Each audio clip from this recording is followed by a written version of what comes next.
kelompok 3, sebenarnya kami ingin memperkenalkan diri kami. Nama saya Joni. Saya Mardiani Gunawan. Saya Jessica Valeria. Saya Indra Mulyawan. Saya Leonardo Arya Chandra. Kami dari kelas 12 MIPA 2 SMA Negeri 2 Palembang. Pada kesempatan kali ini, kami akan membahas dan melakukan suatu uji coba mengenai hukum Newton 1. Latar belakang yang menjadi alasan kami untuk melakukan uji coba ini adalah sebagai salah satu nilai praktikum kami dalam pelajaran fisika dengan guru pembimbing Ibu Wagian Tini. Tujuan kami melakukan praktikum ini untuk mendefinisikan hukum 1 Newton tentang gerak benda, memahami pengertian kelembapan benda atau inersia, memberikan contoh aplikasi hukum 1 Newton dalam kehidupan sehari-hari. Untuk mengenal hukum Newton 1 akan dibantu oleh teman saya, Mardiani. Sebelum kita masuk ke materi hukum Newton 1, mari kita mengenal terlebih dahulu apa itu hukum Newton. Hukum Newton pertama kali ditemukan oleh Sir Isaac Newton yang lahir pada tahun 1642 dan meninggal pada tahun 1727. Beliau pernah mengenyam pendidikan di Cambridge University hingga akhirnya dia dapat menjadi ilmuwan besar yang namanya termasyhur sampai sekarang.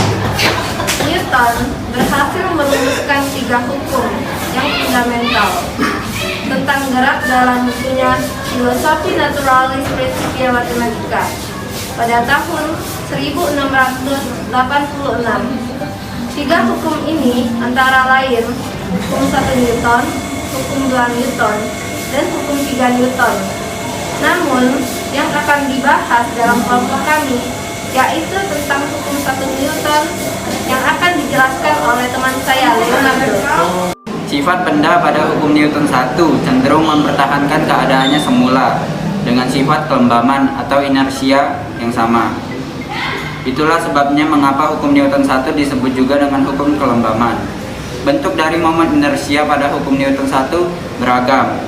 Misalnya momen inersia linear, momen inersia massa, dan momen inersia polar atau kutub. Besaran tegangan-tegangannya pun berbeda sesuai bahan yang digunakan, seperti tegangan lengkung dan tegangan puntir. Maka menghitungnya bisa berdasarkan momen inersianya. Bunyi dari hukum Newton 1 antara lain, bila resultan gaya bekerja di suatu nilainya 0, maka benda yang pada awalnya dalam keadaan diam akan tetap diam. Sementara benda yang pada awalnya dalam keadaan bergerak akan tetap untuk bergerak dengan kecepatan yang konstan. Dengan rumus sigma F sama dengan 0, dengan F sama dengan gaya. Lalu berikutnya kita akan melakukan uji coba terhadap hukum Newton 1 yang akan dibawakan oleh teman saya, Jovita. Berikut contoh uji coba yang dapat membuktikan tentang hukum 1 Newton. Dengan alat dan bahan berupa selembar kertas dan sebuah botol berisi air. Cara kerjanya dengan menaruh selembar kertas di atas meja dan sebotol air di atasnya, lalu ditarik. Cara ditanda bahwa botol tidak bergerak. Hal itu membuktikan tentang hukum 1 Newton. Selanjutnya, kesimpulan mengenai hukum 1 Newton akan dijelaskan oleh Indra.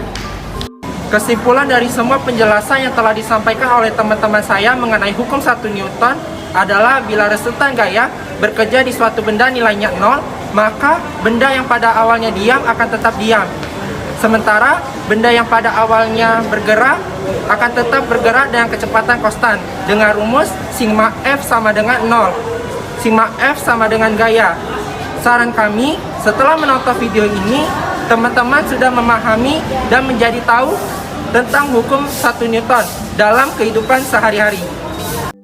Itulah penampilan dari kelompok 3. Sekian dan terima kasih. Dadah!